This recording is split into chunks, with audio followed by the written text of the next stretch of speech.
Phagocytosis is the process by which your body removes garbage from itself, which is not inside of a cell, like autophagy, but on a higher level.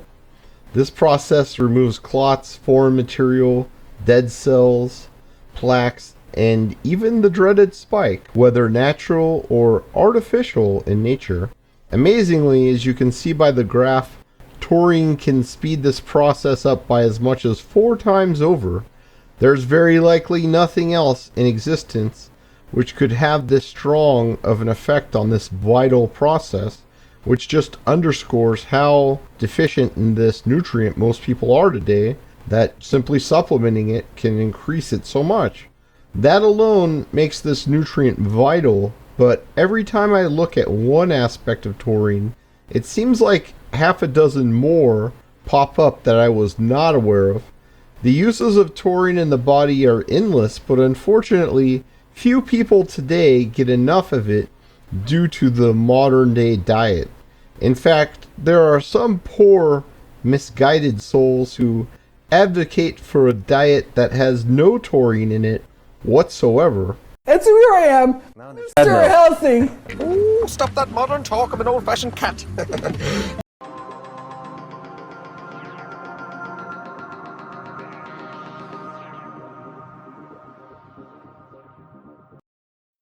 If you have a sense of deja vu, don't be alarmed.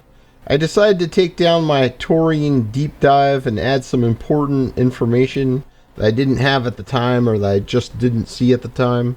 This includes how exactly to get it nutritionally and information about newer studies as well. First though, I want to thank every one of you who thumb up every video and who thumb up every post in the community tab and who watch the videos. Not to mention everyone who recommends the channel to other people. Social media platforms really don't like videos like this much because their biggest advertisers despise them.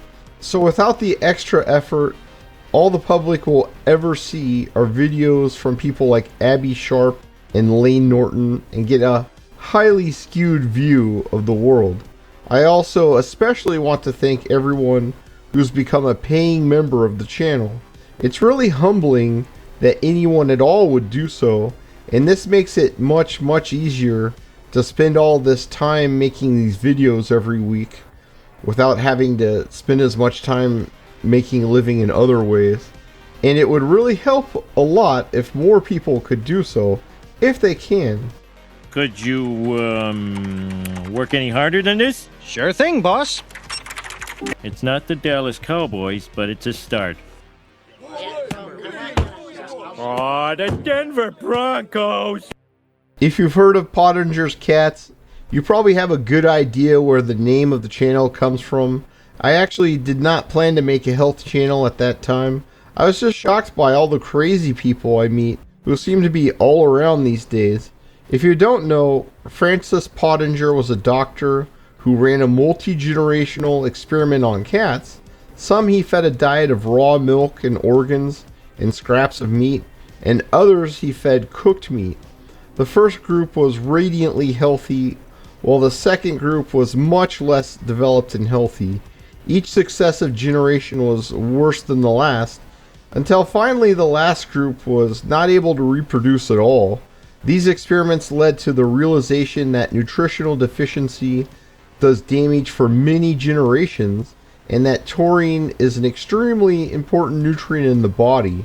Not only is it required for all protein folding, therefore making muscle, skin, collagen, bone, and so on, but it's also required for creating neurons in the brain, nerves, and even removing plaque from arteries.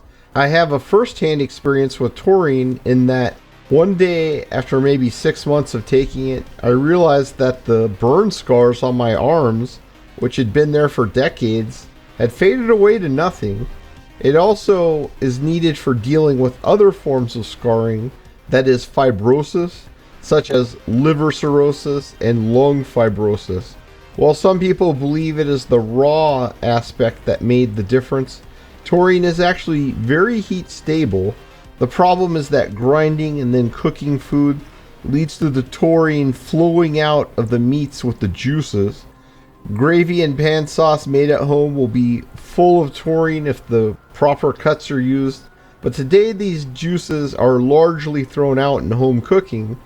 And you might be surprised, but not all cuts of meat are equal, and taurine is really not in most cuts of meat, and it's not in plant-based foods at all. So a large proportion of the population today essentially gets zero taurine in the diet. Food, we are wiping ourselves out. And if you want an interesting read, a nice little book of about 135 pages called Pottenger's Cats. It's a study that was done by a famous medical doctor named Francis Marion Pottenger, where he fed some cats a raw food diet, their normal diet, and he fed some cats cooked meat and various grades of pasteurized milk. And by the 4th generation, they were extinct. And in the end of the book, he makes a nice, interesting little statement. I see similar findings in my human patients. One of the things that he saw was that as we breed generation to generation and get more and more unhealthy, it's harder and harder to differentiate young men from young women. At the end of his book, and this is back in the late 40s, he shows pictures of, I believe they're either high school or college students stripped naked facing a wall, and he asked medical doctors in large audiences everywhere he gave lectures to try to identify which were the males and which were the females. And if I remember the statistic correctly, about 90% of medical doctors could not tell the difference between the males and the females. And then he showed clearly that the same thing happened with his cats. As they got more and more unhealthy from eating cooked foods and processed foods, that you could not differentiate the males from the females. You had to physically pick them up and look at their genitals to see if it was a cat, a male or a female cat, which is not necessary with a healthy cat. You can easily tell a male from a female if you know what you're looking at. While creatine tends to be in the cuts of meat such as steak, hamburgers, and roast that we commonly eat today, taurine is in the smaller muscles and in the heart and kidney. The tongue, the face, the tail, and soup bones from the legs and the spinal column are chock full of taurine, while the other cuts of meat have about 1/9 as much of it. Oxtail soup was one of the most popular foods 100 years ago, and it's also an excellent source of taurine. In those days, literally nothing went to waste when an animal was slaughtered, and we truly ate nose to tail. Unfortunately, today many parts are harvested for other reasons, such as the skin becoming leather, and few people eat the organ meats and smaller cuts of meat anymore. These are also not found in commercial ground beef, though you can request special blends from butchers or from some online stores. So even if you are a carnivore today, you simply won't get the same levels of taurine as our very recent ancestors because it's not in the cuts of meat people are eating. It's possible to do so by eating very expensive food like seafood, especially oysters, and oxtail soup, and tongue. But if you don't do this daily, and you don't have things like ox heart daily that are a little cheaper, then you're going to be deficient. That's all there is to it. You also have about half as much taurine in your system once you're over 40. So in this case, it is a very good idea to simply supplement it.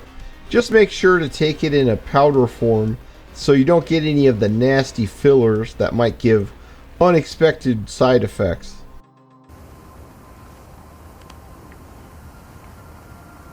Oh, flip.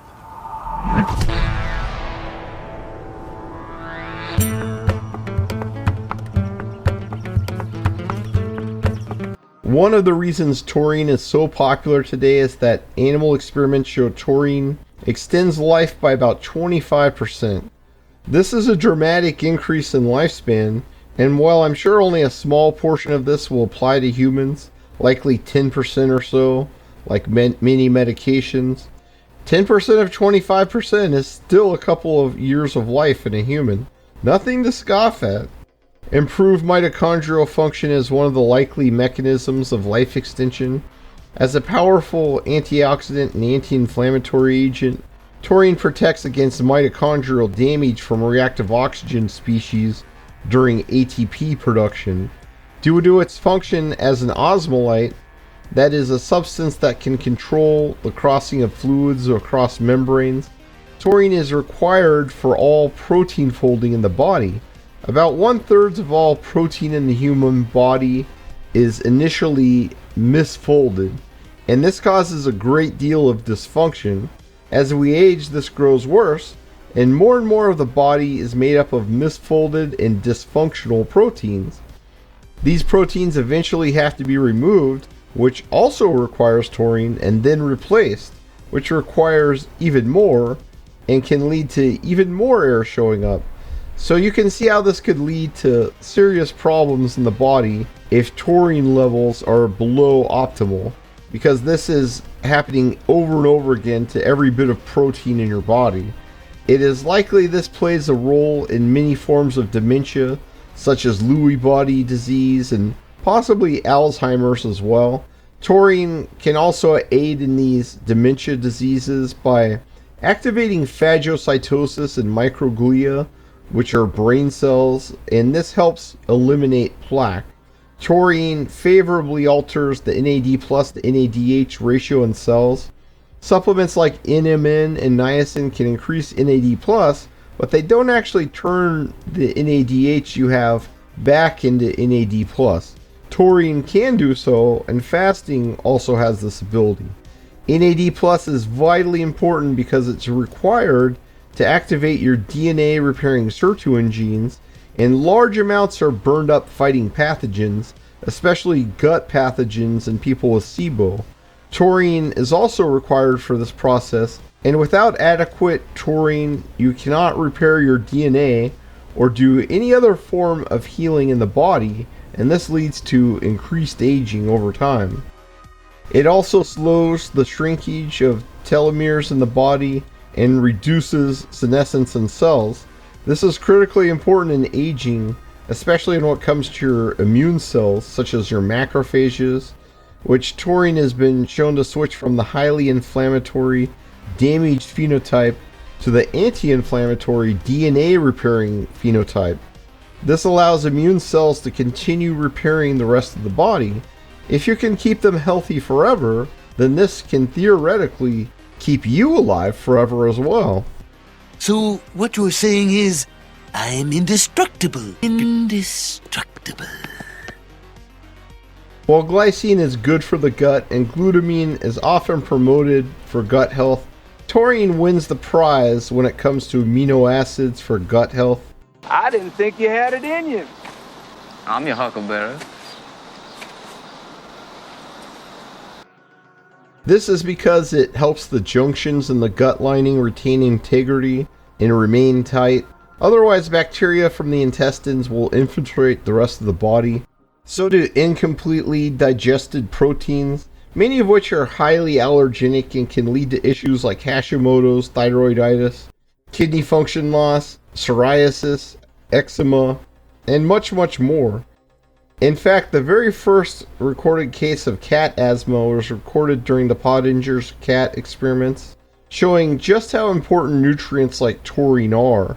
Asthma also was once a very rare disease for humans and was classified as such, but now it's very common.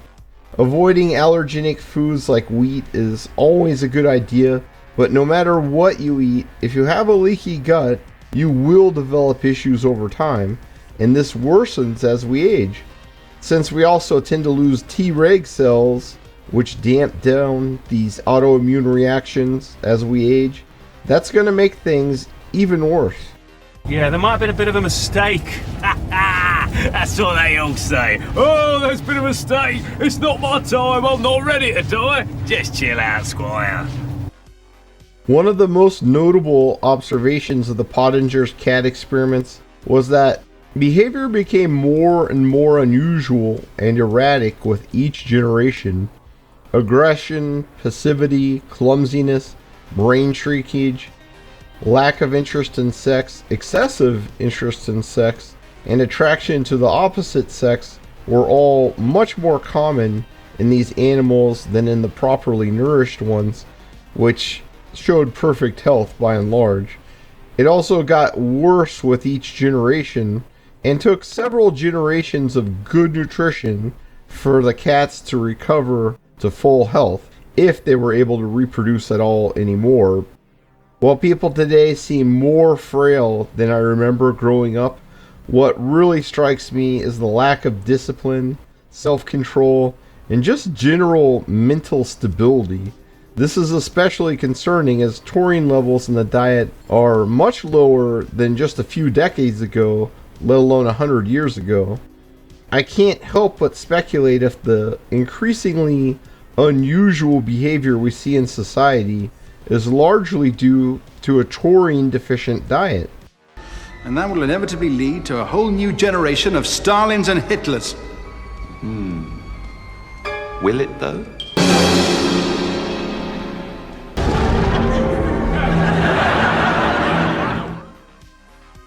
Mental illness has gone up dramatically in society over time, and in spite of what some will tell you, it's not merely that it's diagnosed more. And taurine has many mechanisms by which it can help in these situations. It reduces neuroinflammation and is vital for neuronal growth, especially in the development years. And it's also neuroprotective, so it keeps the brain from shrinking. It's likely that lower taurine levels are one of the drivers of the mental illness epidemic, and it has been shown that taurine administration during a psychotic episode helps reduce the symptoms. And all mental illness is shown to have neuroinflammation involvement, and taurine is going to help with that. Taurine also seems to act as a neurotransmitter in the brain, which is theorized to have positive effects on mental health, but the mechanisms are more or less uncertain. It also concentrates in neurons, and deficiency has serious implications for eye health and is associated with macular degeneration and with cataracts. Taurine is also required for making melatonin and for proper sleep. You don't need to take this before bed though, you can just take it with a meal or after a meal. On top of all of this, taurine is very important for muscle performance. It can even help stave off or reverse myopathy, that is muscle weakness.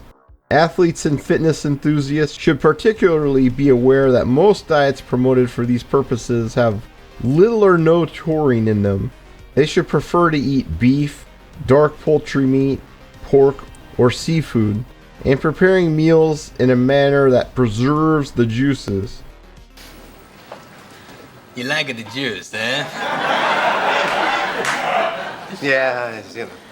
The juice is good, eh? Yeah, it's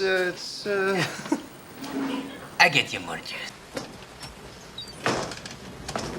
A, B, C.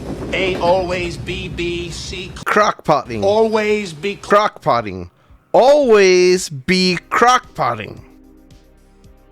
Taurine is also shown to improve blood pressure, and in animal and human experiments in Japan, it's shown to greatly help with heart failure, where it is prescribed by doctors and hospitals for heart issues. The benefits are likely due to the blood pressure effects, enhanced healing, plaque reduction, ROS reduction, and improved mitochondrial strength, which is very important in cardiomyopathy. And all of these are very important for heart health. While dogs are very sensitive to a low taurine diet, and dog food has to be fortified with it for them to be healthy, amazingly, humans actually make much less taurine than dogs do. So humans are even more dependent on dietary taurine than dogs are, and since it helps with plaque removal and high blood pressure, it's even more critical for the human heart. I love my daughter. That really hits me where I live. I take 6 grams of taurine a day, and I have links in the description to the stuff that I take. I also have a list of other supplements and the doses that I take. You can follow these doses, or you can just go by the label. It's very safe even in very large doses and very inexpensive, so don't be stingy with it. Taking taurine also drives down homocysteine in the body, because producing taurine internally creates homocysteine as a byproduct.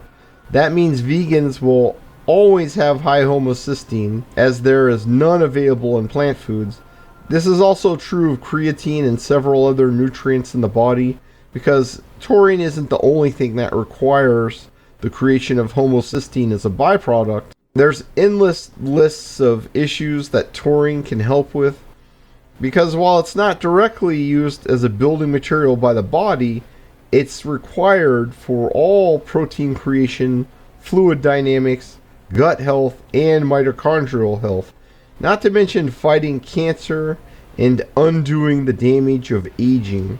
It's particularly important in human development, neuronal growth, and anything to do with mental health or neuroinflammation, which are becoming huge problems today. I suspect a great deal of the craziness we see in people today, even if not due to classic diagnosable mental illness, is largely due to a deficient modern diet. I have heard teachers tell me that after their kids have a snack, they go wild from all the sugar, but I also think the lack of real nutrients, such as taurine, is a very big part of this problem. Taurine is shown to increase lifespan in animal studies, and I am sure some portion of this effect will apply to humans, though probably not by 25%. We also make about half as much taurine as we get older. There was a study that disputed this, but the methodology was very shaky. They did a short-term study looking at the levels in individual people over time, but in reality, simply looking at random people of different ages is all that we really need to measure this. And the people who are older in those studies show that they have much lower levels of taurine. I suspect that this study was actually designed this way on purpose, much like a lot of other studies, simply to misinform people and to minimize the benefits of taurine, because it's not a plant-based nutrient, and that goes against the narrative that many people want to tell us about buying plant-based products. In reality, taurine deficiency is probably the biggest deficiency in the human diet today, which is a shame because its benefits are just about endless. Shrimp soup, shrimp stew, shrimp salad, shrimp and potatoes, shrimp burger, shrimp sandwich. That's about it.